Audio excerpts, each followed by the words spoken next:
일본이 공포한 화이트리스트 한국 배제가 사실상 삼성전자를 겨냥한 것이라는 각계 주장이 설득력을 얻고 있는 가운데 삼성전자가 세계 최초 6세대 낸드 양산 등 압도적 기술력을 과시하고 있습니다.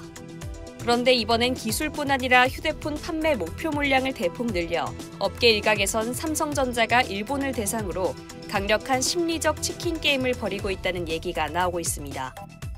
업계에 따르면 삼성전자는 미국 뉴욕 브루클린 바클레이서 센터에서 공개한 갤럭시 노트 10에 대한 연간 출하 계획을 약 1,500만 대 수준으로 정한 것으로 알려졌습니다. 플래그십 스마트폰 수요가 둔화됨에 따라 목표 달성이 쉽지만은 않을 것이란 관측이 나온 가운데 이런 엄청난 출하 계획이 여러 가지 의미를 담고 있어 관심을 모으고 있습니다.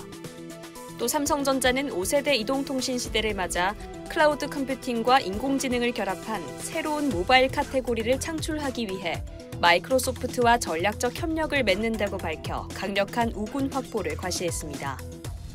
부품업계는 지난 5월 중순에서 6월 초 무렵부터 삼성전자에 매달 100만 대가량의 갤럭시 노트 10을 생산할 수 있는 물량의 부품 공급을 시작한 것으로 알려졌습니다.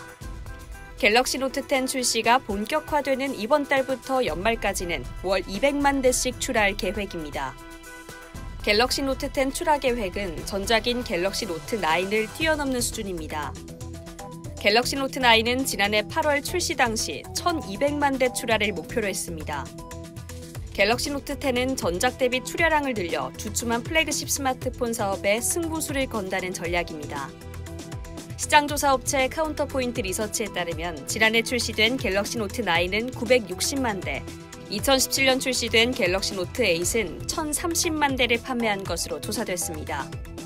한편 일본은 아베 파산이라는 말이 나올 정도로 이번 수출 규제 대상인 소재 업체들이 아우성을 치고 있습니다. 삼성과 SK가 이달 말 핵심 소재 3종에 대한 양산 테스트를 마무리하면 일본의 공급사들이 압도적인 물량의 수요처를 잃게 되고 결국 엄청난 자금을 쏟아부어 만들어 놓은 생산 체계가 완전히 붕괴한다는 공포감이 일본 업계에 돌고 있습니다.